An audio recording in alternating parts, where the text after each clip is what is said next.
Support for this show, Politics Done Right, comes from politicsdoneright.com, publishers of How to Make America Utopia, Take Away the Economy from Those Who Rigged It, As I See It, Class Warfare, The Only Resort to Right-Wing Doom, It's Worth It, How to Talk to Your Right-Wing Relatives, Friends, and Neighbors, and other books written by Egberto, Willies. Welcome to Politics Done Right. Recently, I was honored to be on the Latino Media Collective with host Oscar Fernandez at radio station WPFW in Washington, D.C.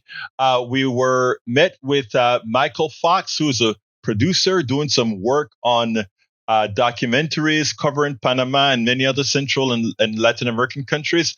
I want you to listen to this particular discussion because it tells much, commemorating the 35th anniversary of the United States invading Panama, the country of my birth. This was a very informative piece that we did here, and I hope you get as much out of it that we tried to actually put into it. But check this out, and we'll take it on the other side.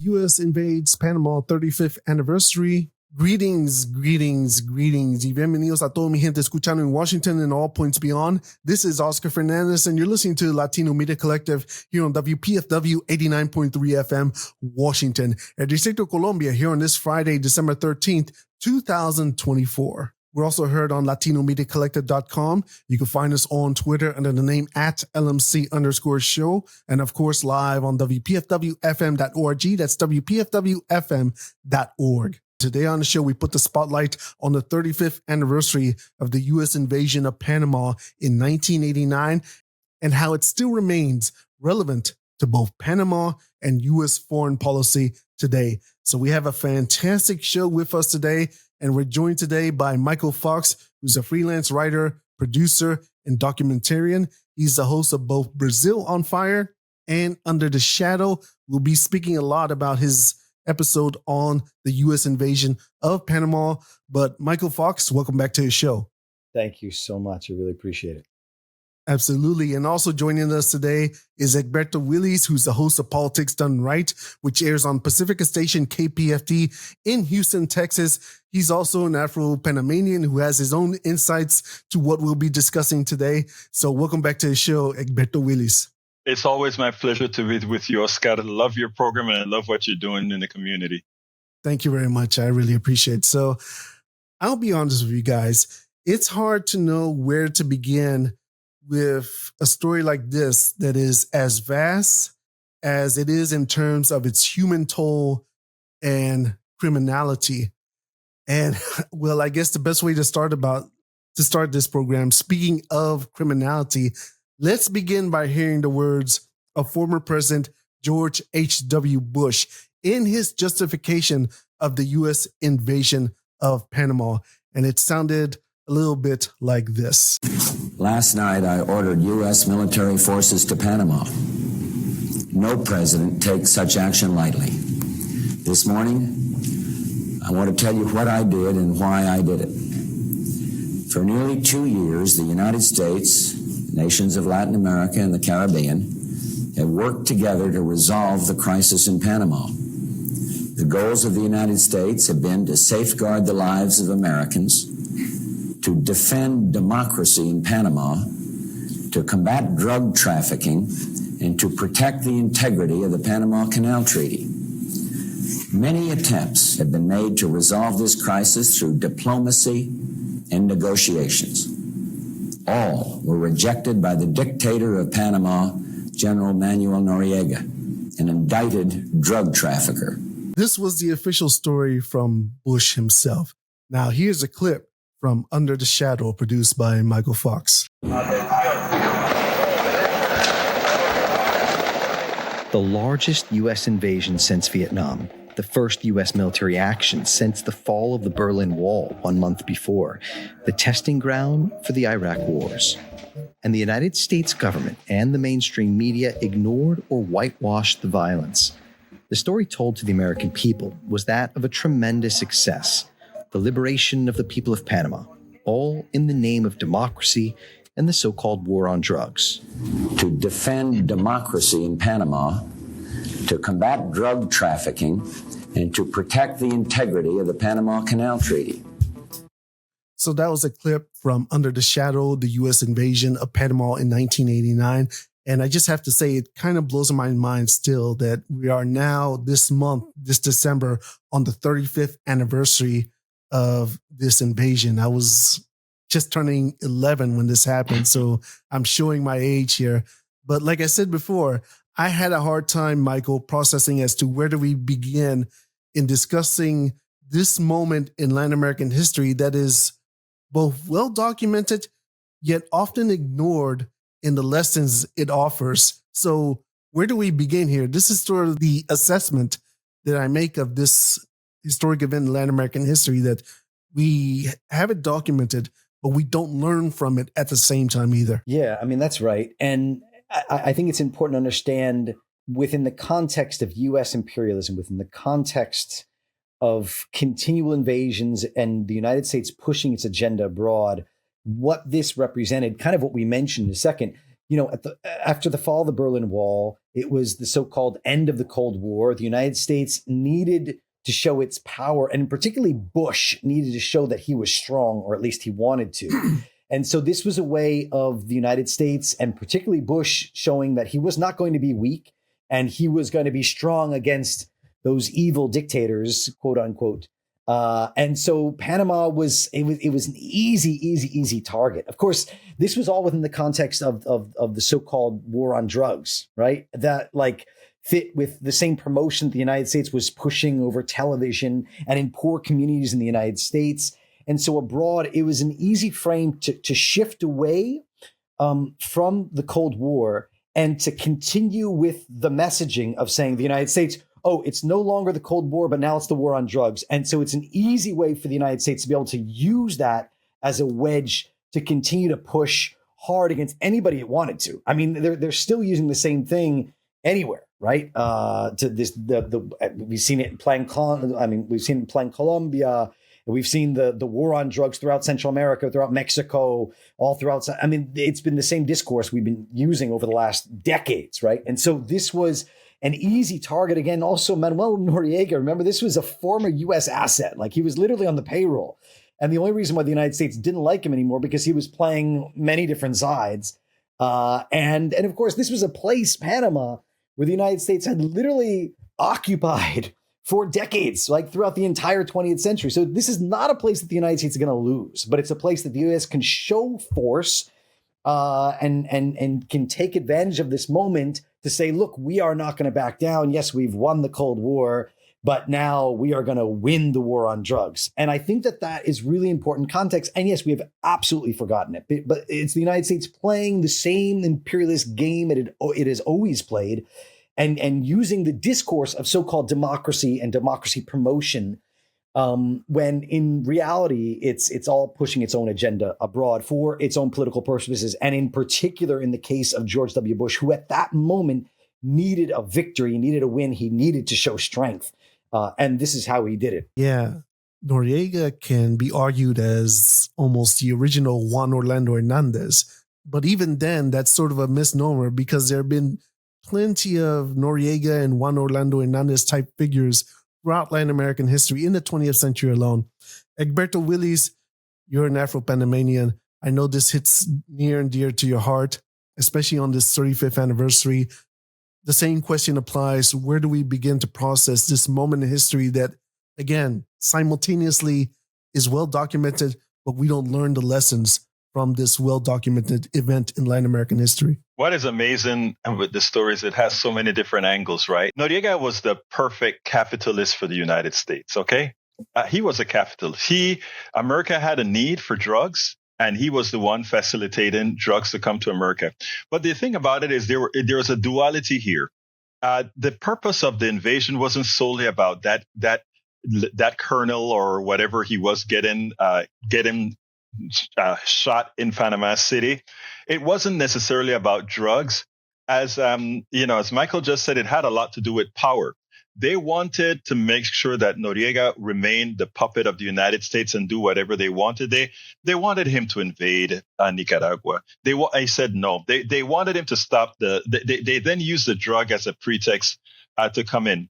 But the other side that is so disconcerting, and I tie a parallel between this, and I don't want to change your subject, but even with Gaza, we cannot tell Israel to stop bombing the you know what out of Gaza, when what Bush did in Panama was to level Chorrillo, a place filled with Panamanians who looked like me, as well as Colon. He spared everything else. I mean, there were other places that, assuming you really wanted to protect yourself against folks, there was no reason to go into not Marañón, but Chorrillo and Colon the way he did.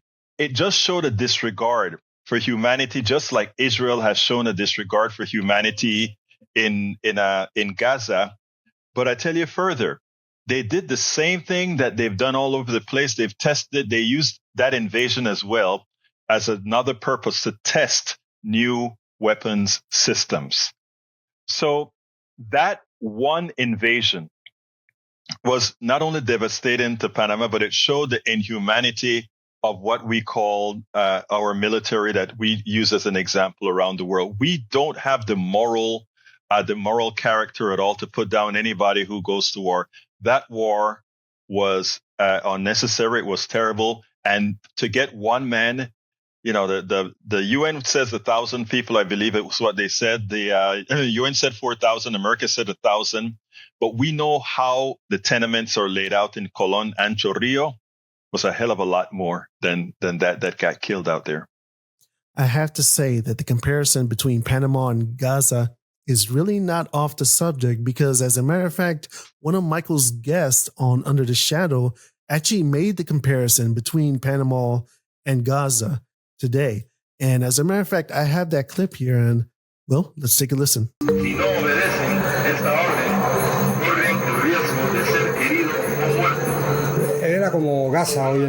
Historian Olmedo Bellucci says the region looked like Gaza today. He published the first book about the U.S. invasion of Panama to mark the one-year anniversary of the attack. He says some residents sought refuge in a nearby church.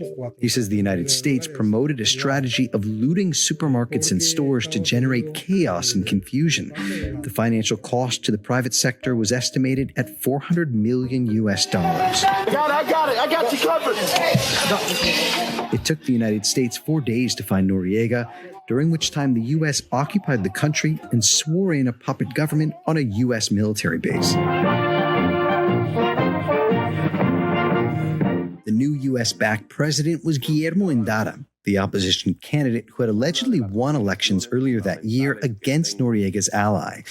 So General Noriega, the de facto leader of Panama since 1983, had canceled the vote. Professor Olmedo Bellucci explains that although Endara had participated in the elections, his was a puppet government because he was sworn in on a U.S. military base while the country was under invasion. So that's another clip from Under the Shadow discussing the 1989 U.S. invasion of Panama. And I'll begin this question here with you, Egberto, because Michael mentioned here the issue of chaos and confusion by the U.S. military. Since you had family down there during that time, I'm curious to know if you could give us a few further examples of the chaos and confusion that was created during that time period. I know that there are several examples there, but considering that you have family there during that time period, I want to know if you could elaborate on this. I know there was a lot to process in that clip, especially with the Endara puppet government, but can you address this issue first, if you like? Let me tell you, and this is very interesting. Most people don't know this. Our money in Panama is called the Balboa, but the Balboa is indexed directly to $1. And so we don't even print the Balboa hardly. We just use the American dollar. And the way that Bush started to come after Noriega to try to get the government to topple is that he stopped all dollars from circulating into Panama's banks. So therefore, people had no money. They got paid. Now, the only people that had dollars were the people who worked for the Canal Zone. Luckily, my father had worked for the Canal Zone for some time, and his retirement money was going into his particular account. and they had dollars. So the Panamanians who worked for the canal, they were like kingpins, right? Because they could go into the town and people would pay premiums for using those dollars. So people suffered. Commerce really came to a halt. People used IOUs, pieces of paper that says, I owe you this and I'll pay you when the situation gets better. So it was utter chaos. So on the economic side, before the invasion actually occurred, there's a whole lot of mental angst that the people were going through, both economically. They were doing all these kinds of simulated attacks and that sort of thing. The American government actually was. They don't tell you about that, but they were having these simulated attacks to try to entice the Guardia Nacional, which is the Panamanian Defense Force.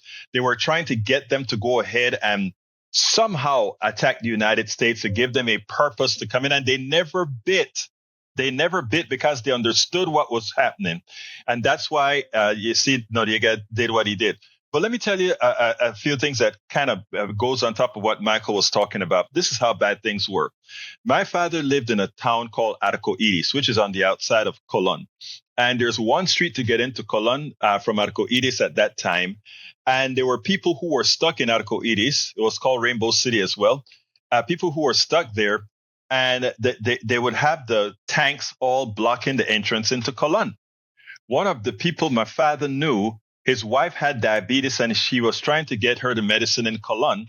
And we had the army over there who knew nothing about Spanish. And this guy is in his hands in Spanish saying, "Necesito llevar la insulina a mi esposa." I need to carry the insulin to my wife. And he's walking up and they're saying, "Stop, stop, stop." And when he said, "But she has to have it," they gunned him down and killed him. That was the norm. That was the norm. We have a building called the 15 Pisos in Colon. All right. They used the C-1, I forgot what is it, the gunship, the C-130 gunship. And they just opened up on the building, the 15 Pisos. They had the Cobras, I think it was, sending missiles into because they said they were small shots coming out of the building. It was reported that the stealth fighter, not bomber, was actually just kind of played around, I guess, to test it out there. Like for what? We don't even have a radar to try to detect it. Or missiles to hit it. My goodness. It's just another example of how the free movement of capital undermines democracy. Michael, there's a lot that Egberto mentioned there. And I don't have this clip, but you did point out the language barrier between U.S. troops and the Panamanian citizens during the invasion. I wish I had that clip because it's one of the few times I've heard Under the Shadow that I can clearly hear the anger in your voice of the fact that U.S. troops are sent there with little to no understanding of basic Spanish whatsoever. And so considering what Egberto just brought up here, I wonder if you could elaborate on this, because that certainly lends itself to the chaos and confusion as you described in Under the Shadow. It's just so disrespectful. I mean, doing an invasion is disrespectful, right? Doing an invasion is terrifying, but particularly an invasion in a country that they've already occupied for, at this point, 80 years. And the fact that they don't even, like, the people there can't even speak Spanish. There's a couple of clips in videos that I used in Under the Shadow, I think that you were mentioning, Oscar, in which the guys are trying to get somebody to leave their house, and they're screaming at them in English, you put your hands up, come out, with your hands up. At another point, there's another guy who's blindfolded, and they can't even find a translator to understand what this guy's trying to say. And he's just scared for his life. He doesn't know what's going to happen. They can't even speak his language. It's just, it's mind blowing, the level of not being prepared for something this level, something this shocking. And I think to take it to another level, it's a sign of the dehumanization that happens not just during war, which does, but also that the United States has continually seen the other as. And in here we have a situation where even though the United States has occupied Panama at this point in the 1980s for 80 years, it's seen as the canal zone is the dignified, the advanced, the developed country in the world, and everything else is just savage, I don't know, forest land, and those are the people that work for us, right? Those are the people that work on our in our canal zone, our special canal zone, and it's this dehumanization that I think, Egberto, you were also mentioning beforehand. We're talking about how, like, the level of disrespect and the level of, whereas someone is saying, listen, my wife needs insulin, and there's not even an understanding of, maybe there might be, they're not treating other people as humans. They're treating them as or enemy, or as literally just pawns, just this things that we can just do away with because we can do anything we want to. And just to kind of hammer this home for a second, I was really shocked in some of these videos that were passed to me, and this wasn't the first time. I'm not the first person to see these videos that came out. This was one of the first times where the U.S. military actually went in with video cameras and they videotaped themselves. And then I don't remember how these videotapes got out or released, but they were somehow passed to people in Panama. And there's numerous of these videotapes. So it is an interesting time because, of course, this is before social media and whatnot. And these videotapes, there are very little record of the U.S. invasion, if not for the own United States that actually filmed themselves. And it's interesting because the level of they're just so candid because it's their friends that are filming each other. But it's also like they're laughing at the destruction of El Chorrillo when they're talking about, woohoo, we hit this place and it's all on fire and the whole thing is going down. They're not just talking about military barracks. They're talking about people's homes. They're talking about the entire region. And it's shocking because these are the soldiers that are doing the bombing. These are the people that are firing the weapons, right? At one point, the guys are kind of joking around. They're, oh, you're a stud. You guys are just studs. Like they're joking around at the U.S. and at the death of people. Thousands of people are being killed. People's 20,000 homes are destroyed, and people have to flee. So many people injured, like families destroyed and cut off, and all at the hands of the U.S. government and soldiers just joking. And what's frightening here is this is something that happens again with Abu Ghraib. Mm-hmm. It's something that happens over going. We see it in the Middle East. This doesn't change. Like the attitude within the U.S. military continues. The U.S. invasions, the same attitude within the army. And so I think this is really important to point home, which maybe I don't dig into enough. I do get angry. You're totally right. In the Under the Shadows series, I am pissed. Because it's not just the level of, oh, here's the U.S. government and they're doing this. But in this case, you see this really subtle, humanized reality of the soldiers themselves that are doing this. And yet they're laughing at it.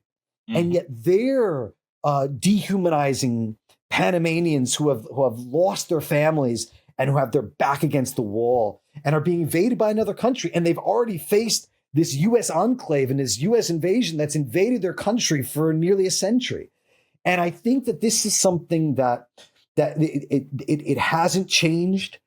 And I think this is really important to remember on the 35th anniversary of the U.S. invasion in Panama. If I may add, because the thing that what you said is so true, but what is so hurtful and disconcerting is how they also treated the bodies. And, very few people saw this. They just dug holes, and there are places in Panama when the destruction in Chorrillo, there are a lot of people that just buried underneath there. They are all there with the crap. Nobody tried to discern bodies or anything like that. They just used a bulldozer and just went over it. I mean, I think when you take a look at let's go under the pretext that Bush was really concerned about drugs. The same issue that we see with Mexico, where Donald Trump tries to go ahead and say, we're going to throw tariffs on you guys, etc. I wish we would have more responses like the Mexican president responded, like, by the way, do you realize if your guns didn't come over here, we wouldn't have a lot of killings? Do you realize that if your people didn't need all those drugs, we wouldn't have that transfer of drugs. It's not Mexicans that have the problem. It's you. And the same applies to when we had with Manuel Antonio Noriega. The problem wasn't with Panama and the Panamanians. The problem was you're the ones that had all these drug problems, and you are the one that a capitalist took advantage of to provide you with the supply you were looking for. And it behooved me that to date, America hasn't seen that it's America who has the drug problems that creates all these externalities. Precisely. And I mean, even Claudia Sheinbaum, I think, should mention, former Secretary of Public Security in Mexico, Genaro Garcia Luna, as sort of another Noriega, Juan Orlando Hernandez type of character that the U.S., gladly supports when it's convenient and then put in jail when it's no longer convenient. And I have to say that I find it quite fascinating that when I asked Egberto about chaos and confusion in Panama, one of the first things that came up was the economics of the country, which goes to show you that the troops weren't ready to speak Spanish in Panama, but the U.S. government was prepared to attack the country economically. And as a matter of fact, Michael, I think you mentioned that there were economic sanctions on Panama before the invasion, which was foretelling. Now, you mentioned the comparison between Gaza, and I want to see if you could briefly clarify this for me, Michael, is that when Olmedo Bellucci made that comparison between Panama and Gaza, I'm curious to know, when did he say that? What was the time period when he said that? Because I don't know if he could have foreseen how things have become since then, since he made those comments. So that was exactly 1 year ago when I spoke with him, was last December. And so obviously things had already, Israel had already invaded. Israel already had, they had already pushed back. Things were already bad. They were obviously not as bad as that is right now. But the situation, the image that you have of Gaza and the image of El Chorrillo is very, very similar. And so, yeah, that wasn't far into the past. That was under this current moment as well. And it's certainly relevant to a previous show we did several weeks ago with regards to why Latin America has found solidarity with what's taking place in Gaza, and countries like Panama that has its unique frame of reference is precisely that reason. And there are other countries in Latin America to various degrees that have that similar frame of reference as well, which explains the solidarity with Gaza as we speak today. Now, before I continue, I forgot to mention earlier that Under the Shadow is a co-production of both NACLA and the Real News Network. So I encourage everyone to go to either one of those sites to check out more episodes of Under the Shadow. As I said before, Panama is both well documented, yet underreported as far as the lessons that need to be learned from this moment in Latin American history. But perhaps one of the best works on the U.S. invasion of Panama is the 1992 documentary film, The Panama Deception. Mm-hmm. Almost 32 years later, it still remains a rich fountain of information on what took place in Panama. In fact, a few journalists that plied their trade on the Pacifica Network at the time were featured in the film. So I have another clip here from Under the Shadow that includes excerpts from The Panama Deception. So let's take a listen. What happened in Panama is a hidden horror. Many of the bodies were bulldozed into piles and immolated in the slums where they were collected. Other bodies were left in the garbage chutes of the poor projects in which they died from the shooting, from the artillery, from the machine guns, from the airborne attacks. Others were said to have been pushed into the ocean. But almost none of this was seen or heard of in the local and international press. It was hushed up, cleaned up, controlled, and locked down by the invading U.S. forces. Here's filmmaker Barbara Trent again from The Panama Deception. The U.S. military also targeted the Panamanian media. Radio stations were immediately taken over and destroyed. U.S. forces occupied TV stations and began transmitting their own signal. Many journalists were either arrested or fired. One of Panama's largest daily newspapers, La República, was raided, ransacked, and closed down by American troops. So that's another clip of Under the Shadow, which includes clips from the Panama Deception, the 1992 documentary film. So I'm presenting this question to the both of you guys. Can you tell us about the significance of this documentary film in your respective understanding of Panama's history? And I'll begin with Egberto, because even today, I've seen this film at least a half dozen times. And every time I watch it, I feel like I learned something new or something different, or see something different that I didn't see the first time. So 32 years later, how would you measure this significance of this documentary, which still remains quite good even today? Not even Panamanians know how bad things were.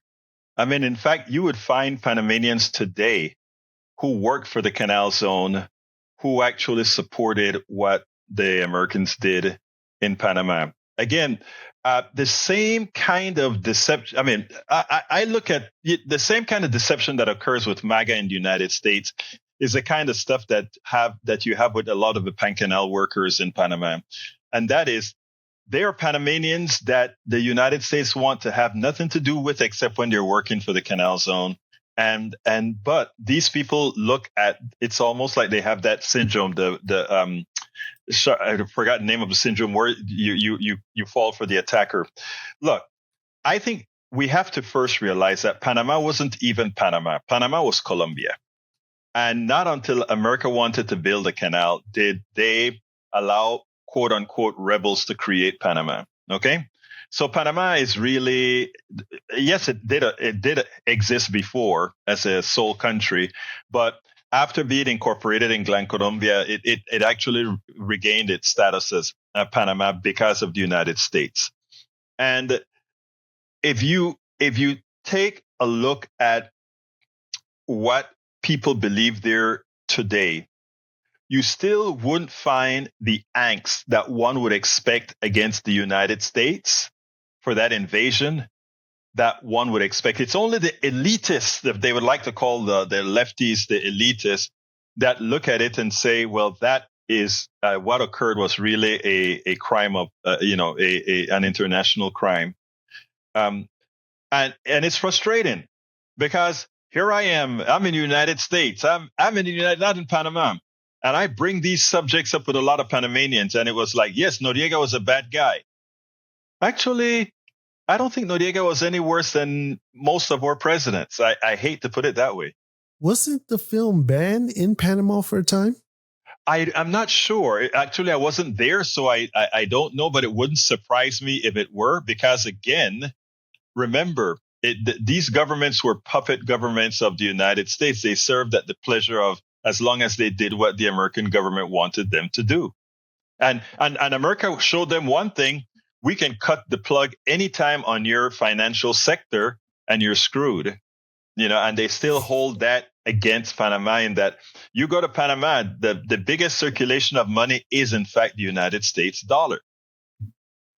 So I think it's a problem that will never be solved, actually, because why? But again, the one thing that I do want to say is we have to take into account, and I think you mentioned this up front, that the behavior of Panama, of the United States in Panama, is no different than its behavior in every single part of not just Latin America or the Caribbean, but all over the world. And when we look at what Israel and any one of its satellites does, they're doing just what their master has always done. And that is, the only people that matter are the people in the quote unquote first world countries, and everybody else is the other. There's a problem when Colin Powell called what occurred in Panama with dead Panamanians collateral damage. Yeah. Collateral damage. Human beings. Collateral damage from a guy whose genesis was Jamaica. Michael, it's very clearly that you got a lot of inspiration from the Panama Deception for this particular episode.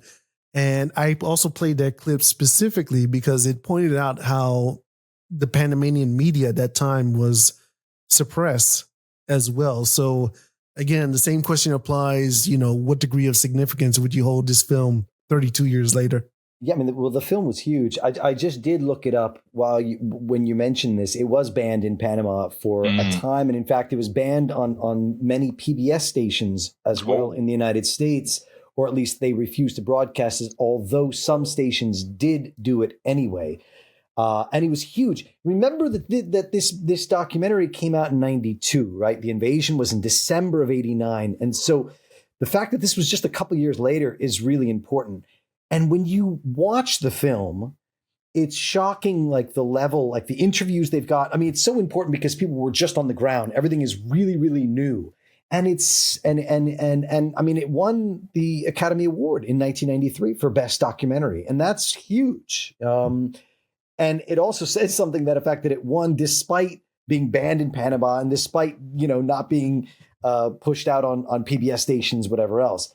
It also shows like the complicity of U.S. media as well as Panamanian media within all of this, and that's why it was so important.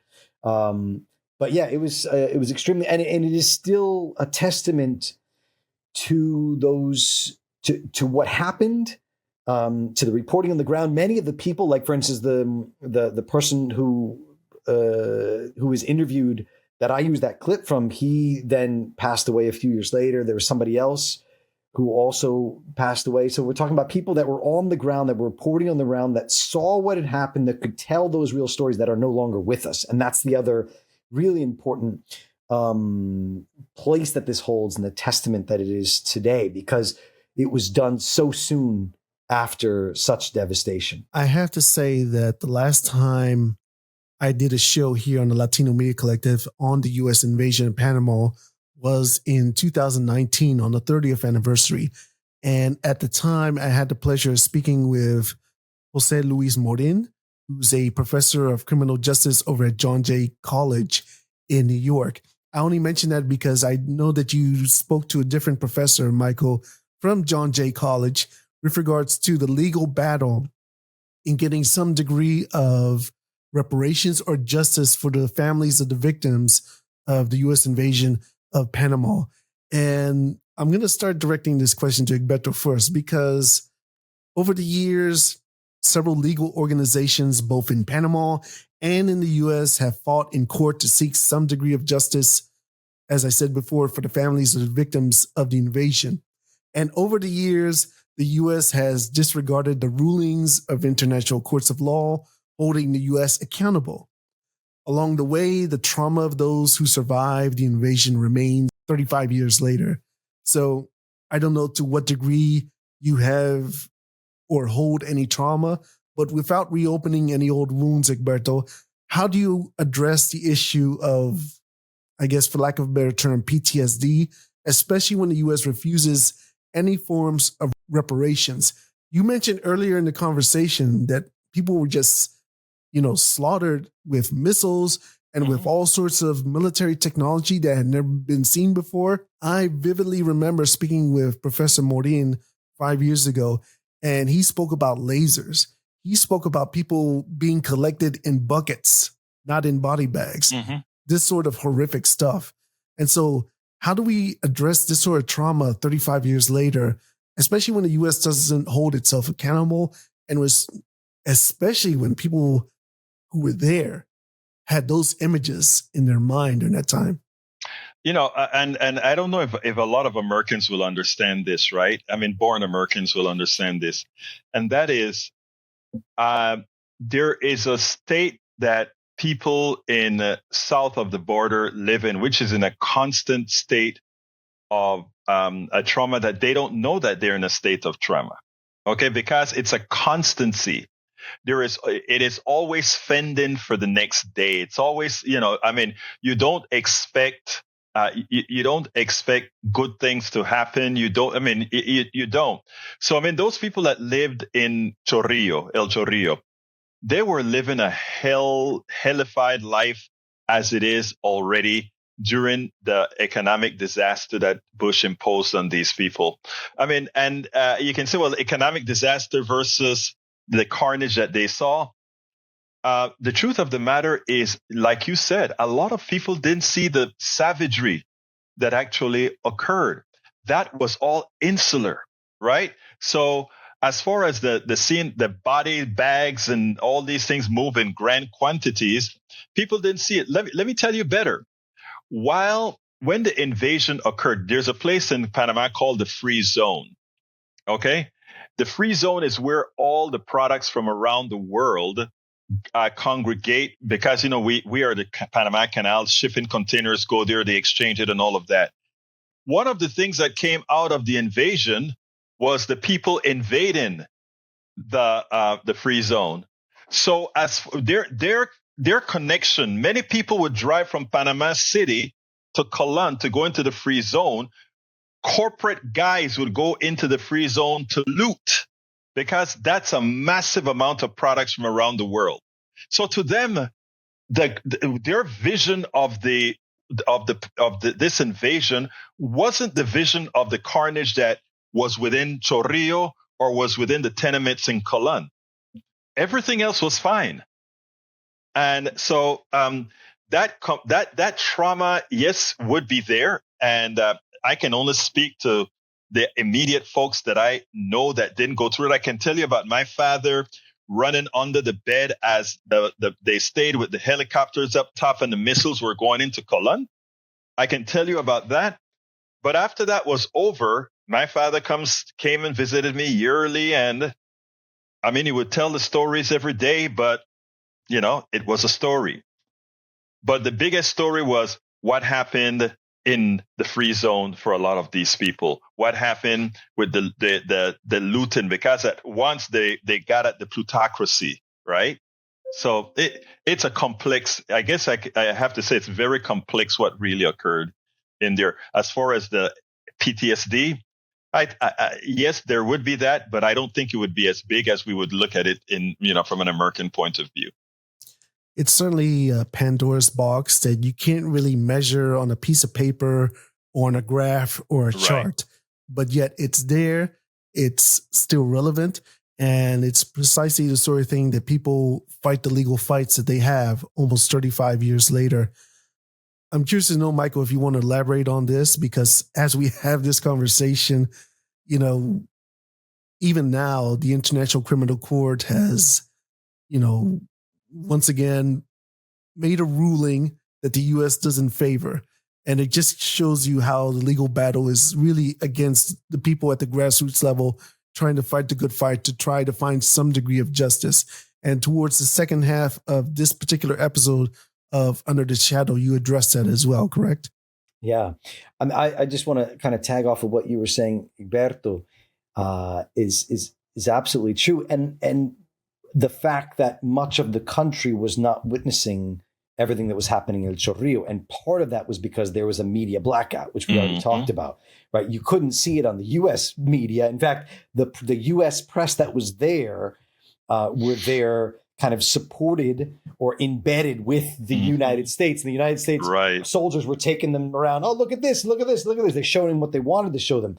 The few journalists that were actually trying to show what was really happening, and I mentioned this in Under the Shadow too, you had, and I don't remember his name, but he was a Spanish photojournalist. He was one of the first people that took pictures of body bags of people that had been killed.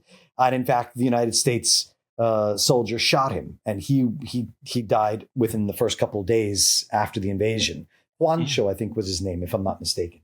And so that's exactly, the media blackout was meant to block the vision of what was happening, to ensure that people didn't see what was going on in Colón and El Chorrillo and wherever else. And to people, in fact, there were other people around the country, they were celebrating, yay, the United States is coming to liberate us and to free us and whatnot. So I think that is a really important point to understanding what this means now. And then, in terms of justice, absolutely. There were many people that I interviewed for this episode, and there were many other people that I wanted to interview for this episode who were victims or who lost family members. And there were some people that said, look, I'm just not interested in being interviewed. And that was because they've been interviewed so many times. And because in the early years, they thought that it would mean they would get justice. They thought that this will mean that I can finally have some sort of a peace and I can find justice for my brother or sister or relative or whoever it was that was passed. And now they've been interviewed so many millions of times and justice has not come. And they say, I'm just tired. I just can't. And that's a reality for many people in Panama. The fact that the OAS, Human Rights Council, would come out and say, United States, it was the very first time that they had this international council came out and actually held the United States accountable and said, no, the United States is responsible. And in fact, the United States should be paying damages to everyone for everything within Panama. That's huge. This is the first time it's ever happened that within the OAS, within the human rights, they said that another country is actually responsible for this happening in Panama. And yet the United States has just, turned a blind eye. They've just completely ignored it and said, you know what, we do not care because we are above international law. And that is really important for people to understand because the United States is seen as, the greatest democracy in the world. It's seen as, having the greatest laws and defending the great, and it's just not true. The U.S. will only defend that if it means that they're going to win on an international court. They're never going to stand by it if they actually lose. And that's why they don't want to participate in the ICC and the International Criminal Court because they don't want to have their people accountable, right? They don't mind being on the accusatory end of it. They know we're not going to be on the defensive end of it, right? And no, it's devastating. At the same time, it is important, the fact that those things have happened, that the council said, no, sorry, you are responsible. That is an incredible precedent. But the fact that the United States turns its back on this is huge and just devastating for us to remember what the United States represents. We always have to, it's like, we know what it represents.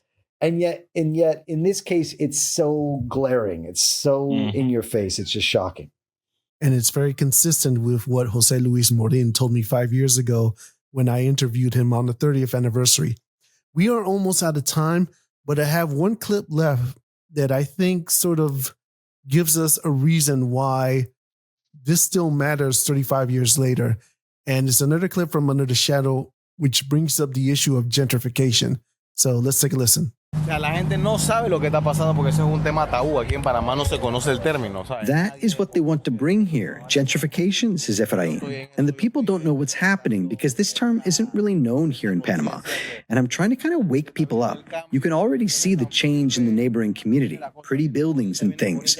And then you come here and things are kind of falling apart, he says. Porque al final del día la gentrificación. Because at the end of the day, gentrification isn't just a process of urban displacement, but of degrading a region enough to put social pressure on the community itself so that it has to leave, he says. Te quitan todos los recursos primarios. Efrain explains that public transportation, schools, trash pickup, and basic services have been gutted in El Chorrillo in recent years.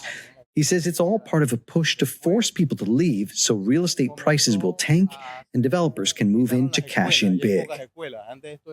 Efrain says his tours are a way of trying to help revive the community's connection to the past.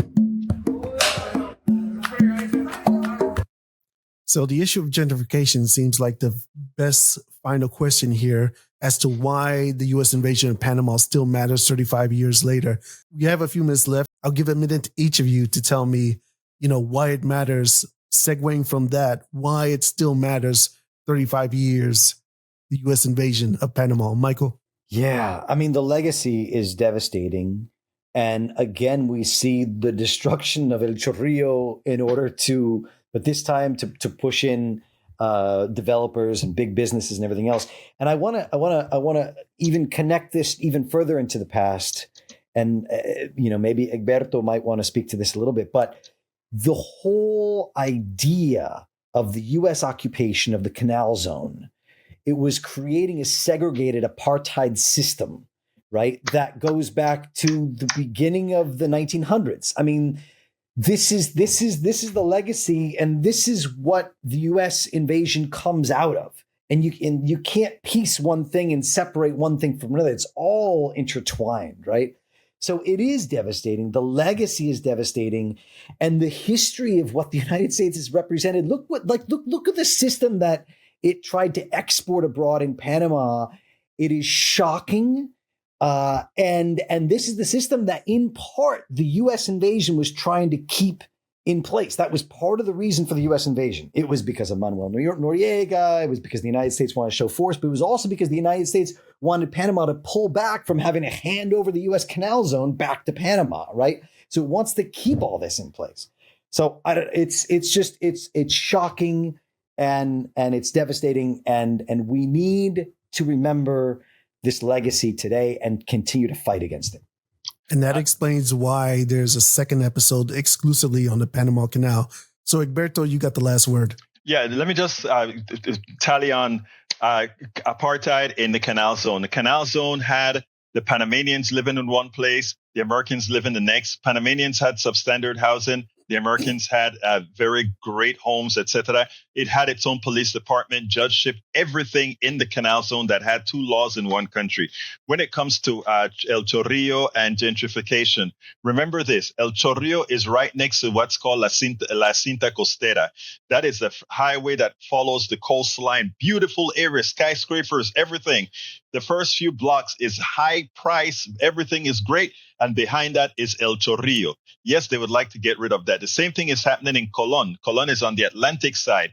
Colón, Portobelo, all these different coastal towns that they want to turn into resorts or whatever. The only thing that they always forget is how ingenious Panamanians are. They don't give sewage, they create their own sewage system. They don't give water, they create their own water system. So it's hard as hell to move these people out of these areas because of how resourceful they are. And you know who aren't resourceful? Developers. They need the U.S. government and the military to go ahead and dump people out, like what Netanyahu is doing in Gaza to create a waterfront property. They turned Chorrillo into close to waterfront property, and Colón and Portobelo and all these places that border the ocean into great resorts for all the people that are willing to pay. Yes, the invasion was terrible, but it also serves multiple purposes. Invasions always do that, don't they? You blow stuff up and new things come about. I could tell just by looking at you guys that we could continue this conversation but for another hour, but it lends itself to why this is still a relevant story 35 years later. So with that said, we've been speaking with Michael Fox, who's a freelance writer, producer, and documentarian, the host of both Brazil on Fire and Under the Shadow, which are co-productions of both NACLA and the Real News Network. I encourage everyone to listen to both episodes on Panama to get a better understanding of Panama from Under the Shadow. Once again, Michael Fox, is always fun. It's always a pleasure. Thank you for being on the show with us. Thank you so much, Oscar. And thank you, Egberto. It's been a pleasure to be here. That's right. We've also been speaking with Egberto Willies, who's the host of Politics Done Right, which airs on Pacifica Station KPFT in Houston, Texas. He also has a YouTube channel of the same name. Again, always fun, always a pleasure. Thank you for being on the show with us, Egberto Willies. Look, first of all, it's always my honor to be on the program with you, Oscar.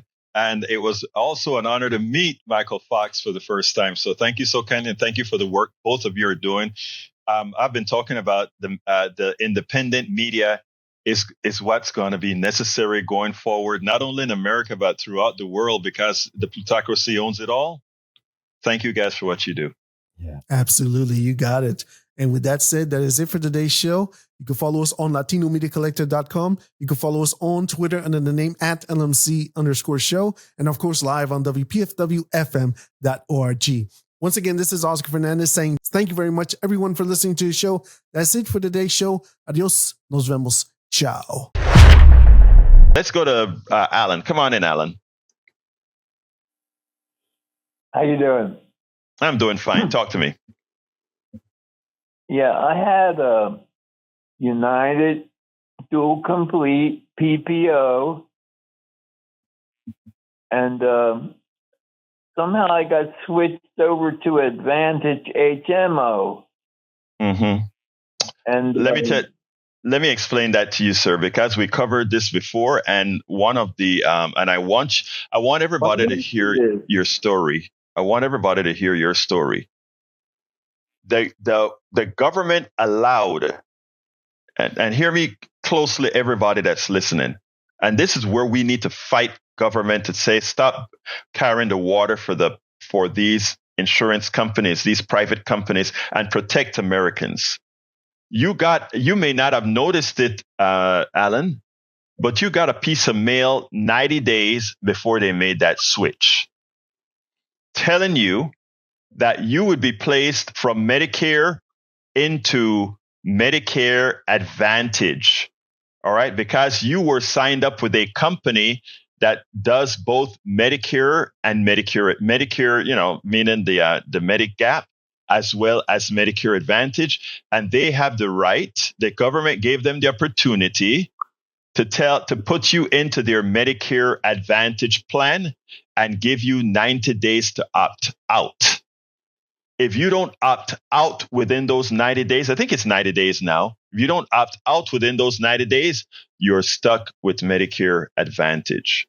What I would do is I would go to if that's not what you want, which I hope it's not, I would go to the company who gave you that Medicare Advantage PPO, let them know that you did not receive that mail at all, and to put you where you want to be. Is that understood? That's what I did. And what did they do? Put me back where I was. Excellent, excellent, excellent, excellent, excellent. You did the right thing, but I hope others that are listening today, Alan, use yours as a learning experience, because it is very important, sir. Well, Anything else? If I don't want what I don't want, I don't want it. Say that again? I was saying, I didn't want the advantage, so why should I take the advantage? Exactly. So I called them up and told them, put me back in the PPO, dual complete, and leave me alone. Thank you. Thank you. That is what we need all our seniors, our people over 65 to do. You did the right thing, sir. Well, I know that. All right. Good. Well, thank you. I am so happy you've been listening, brother. But look, thank you so kindly for your call, brother Alan. And, you call back anytime you want to, okay? Thank you. You keep doing what you're doing. It's good. Thank you, brother. You have a wonderful day. Support for this show, Politics Done Right, comes from politicsdoneright.com, publishers of How to Make America Utopia, Take Away the Economy from Those Who Rigged It. As I See It, Class Warfare, The Only Resort to Right-Wing Doom. It's Worth It, How to Talk to Your Right-Wing Relatives, Friends, and Neighbors, and other books written by Egberto, Willies.